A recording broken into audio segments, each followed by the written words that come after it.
We have benefited tremendously from having a social, political, and economic system defined by work and the contribution of workers.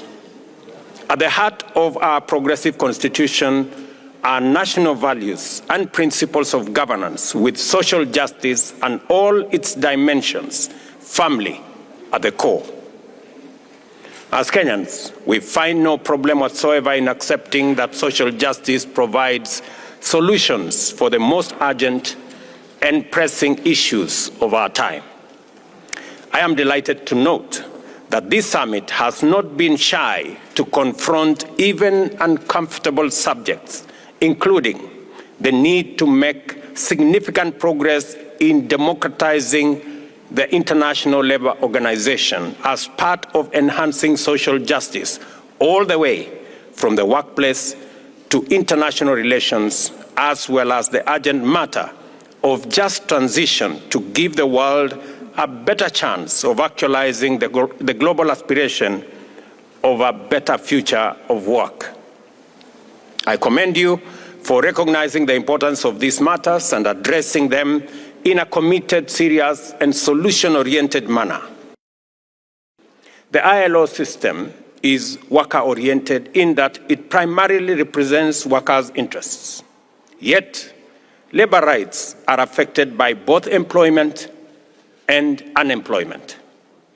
It should concern us very deeply that unemployment rates in Africa are some of the world's highest, with many countries reporting between a quarter and a third of their populations not engaged in secure, productive employment. As we speak about matters pertaining to work, we must also speak about the millions of jobless people whose voices cannot be heard at a conference like this. The aspirations of the unemployed matter and should be seen to matter, especially for ILO.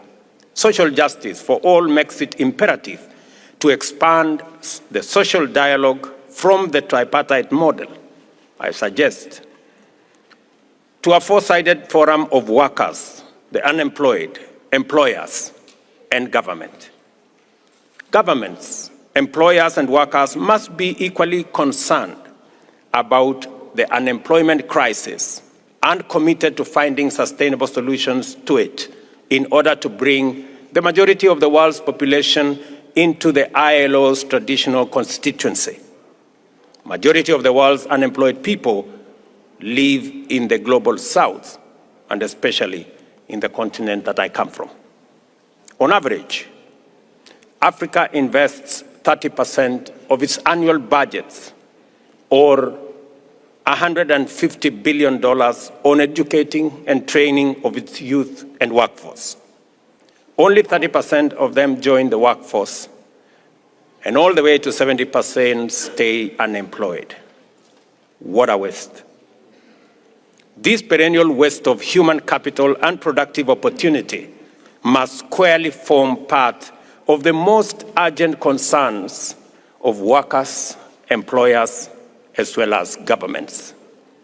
Traditionally, it has always been a concern of the unemployed and government. I believe we will score serious breakthroughs when we incorporate unemployment and the unemployed into the social dialogue, and therefore suggest that for social justice to become a reality and for this World of Work Summit to live up to its description, we must expand the scope of social dialogue to bring these millions of jobless people to work.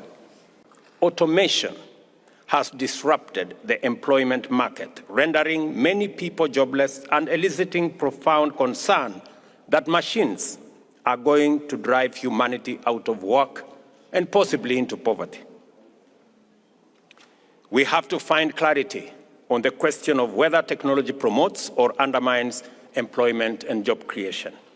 We must exploit the opportunity of social dialogue to deepen and enrich our collective understanding on this matter and to reconcile our diverse positions on the implications of technological disruption in the workplace.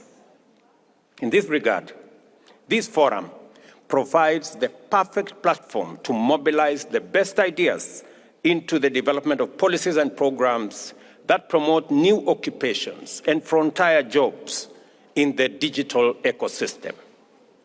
I would like to illustrate the immensity of the promise of this second social dialogue momentum by using the example of Kenya. To implement our bottom-up economic transformation agenda, we have committed significant investment to develop 100,000 kilometers of last-mile fiber optic connectivity under our digital superhighway pillar. Additionally, we have entered a partnership to develop necessary infrastructure to provide 25,000 Wi-Fi hotspots at market centers throughout Kenya. Further, we are in the process of constructing 1,450 ICT hubs so that every county assembly in the Republic of Kenya will become a center of digital learning, business transaction, commerce, and work. We are committed to empowering Kenyans to tap into the emerging opportunities of the digital economy and to connect and engage globally while enjoying the comfort of their villages. Faced with an increasingly uncertain future, which abounds with relentless complexity, it is our duty as government and employers to do all we can to increase the number of people represented in conferences like this as workers. Social justice for all is never going to be free of charge or famously cheap. And we happened to have settled the most important unasked question of this summit: who bears the burden of social justice for all? Social justice for all is never going to be free of charge or famously cheap. And we happened to have settled the most important unasked question of this summit: who bears the burden of social justice for all? The answer is that for social justice for all to translate into meaningful transformation of the conditions of work, and for the World of Work Summit to fully articulate the aspirations of the constituencies represented here, we have to urgently invest in ambitious ways of getting millions of unemployed people, especially in the global south, to work and to take bold institutional measures to deliberately create opportunities for them. Let me give you an example. In Kenya, we are currently having a robust conversation. Many people working are asking me, how is it our business to contribute so that others can find work?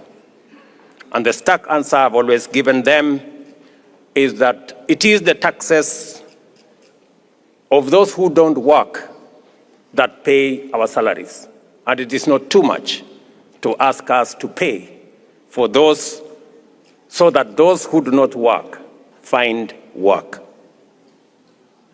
In Africa, we are now making serious moves in precisely this very direction. As matters stand, Africa contributes only 3% to world trade, even though it's home to 17% of the world's population. Intra-Africa trade presently stands at only 15%.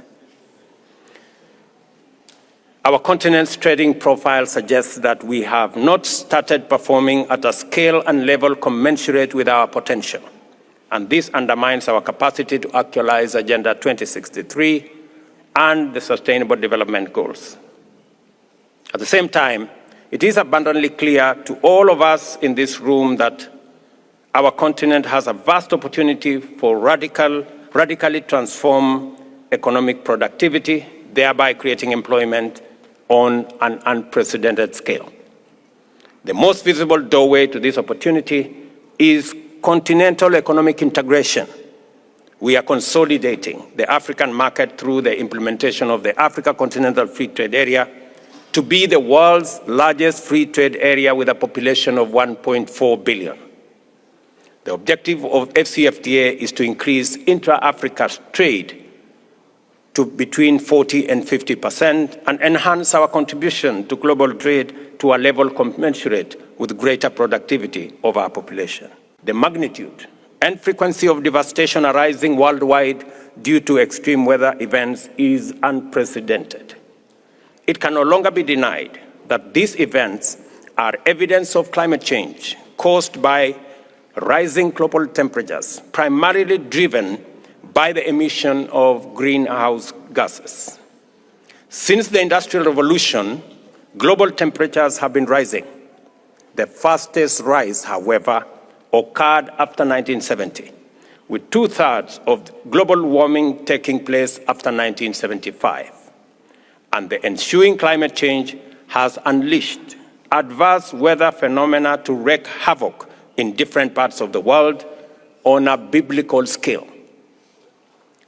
An average of 189 million people annually are affected by extreme weather-related events in developing countries.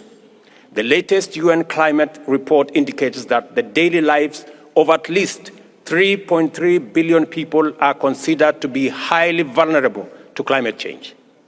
People are now 15 times more likely to die from extreme weather than in years past. There could be, according to UNHCR data, 1.2 billion climate refugees by the year 2050. Floods, storms, wildfires, and extreme temperatures have become more frequent and more widespread. Parts of Western Europe, including Germany, Belgium, Luxembourg, and the Netherlands, received up to 2 months of rainfall in only 2 days, resulting in catastrophic flooding in 2021. Hundreds of people were killed, trapped, or went missing in the disaster. Early this year, a single event, Tropical Cyclone Freddy, wreaked havoc throughout southern Africa, leading to floods which killed hundreds of people, displaced thousands of people in Malawi, Mozambique, South Africa, in our continent. In West Africa, floods affected 3.5 million people with 800 deaths and destroyed over 600 hectares of farmland. In the Horn of Africa, where I come from, the drought of unprecedented intensity following 5 consecutive seasons of failed rain led to extreme food scarcity and water stress, which caused the deaths of millions of livestock and wildlife, seriously setting back economic growth in our region. It is no longer tenable for us to continue the toxic conversation of North versus South. Who did what? Who contributed, who did not contribute? Who is suffering, who is not suffering? Who is suffering more, who is suffering less? That conversation is no longer unhelpful. We are in this existential threat together. The Global South, as much as the Global South, is in trouble. On this matter of climate change, there is no developing or developed countries. We are all developing. In the Global South, we have renewable assets that can be useful to the Global North.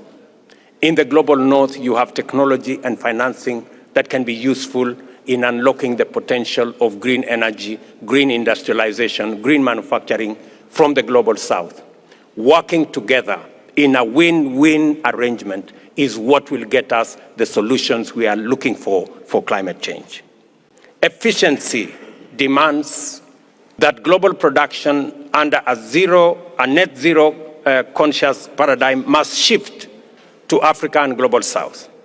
This also offers us the irresistible opportunity to reverse the climate emergency and make Africa the green factory of the world, transforming the world's largest unemployed population into highly productive constituents of the ILO movement. This is the conversation we shall be having next week in Paris with my sister Motley. During the global stocktake, it is the discussion that we will be having in Nairobi in the Africa Climate Summit in September, and hopefully it is the discourse we shall finally conclude and conclude at COP28 in Dubai in December. To actualize the new paradigm shift in global growth and development, a new development financing architecture is an imperative.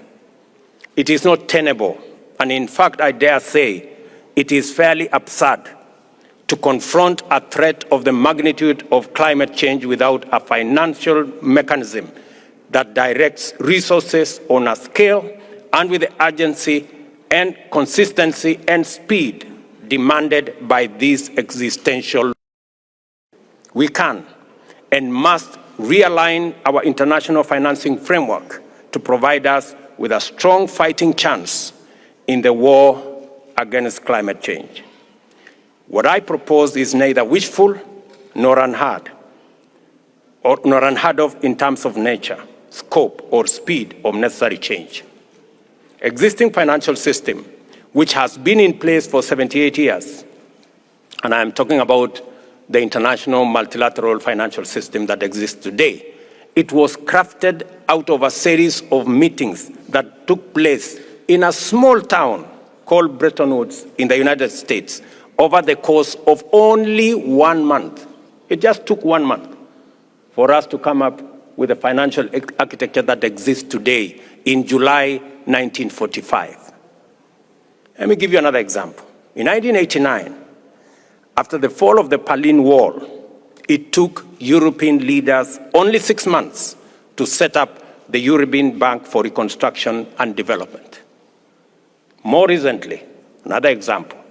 In June 2022, less than 4 months after the beginning of the war in Ukraine, Germany modified its fundamental law to enable it to raise $110 billion to strengthen its defense in a matter of days. These serious crises were addressed through quick, resolute action by determined leaders. This is evidence of what can be done when stakes are high enough. The stakes have never been higher now in the existential crisis that is climate change. There is no reason why setting up appropriate financial mechanisms should take any longer. Between now and COP28, we have more time than we need to design and implement a new architecture of international development financing institution that is responsive to the urgent needs of our moment. Effective climate action, which depends on decarbonizing global manufacturing and greening global industrialization, which in turn also relies on the actualization of a greater role for Global South and Africa, is a social justice moment that must not be wasted. I encourage us to remain focused, be more determined, and inspired to use this momentous forum for social dialogue to make social justice for all a reality by making our existential crisis, the unprecedented and unrepresented regions of the world, and the entire community of the unemployed visible and relevant to our discussion. Social justice for all is a matter that we cannot afford to neglect, underrate, or avoid. On this grand global stage, at this momentous summit, we are at the right place and at the right time. What remains is for us to rally strong and make a collective resolution to do the right thing. For this moment, right refers to our decision, its timing, and expeditious implementation. The right decision must effectively respond to the existential emergency confronting us and must fully take into account the 5 social justice moments I have outlined: unemployment, the unemployed, opportunities in just transition, and new age digital economy, climate action, and the overdue reform of international financial architecture. I thank you.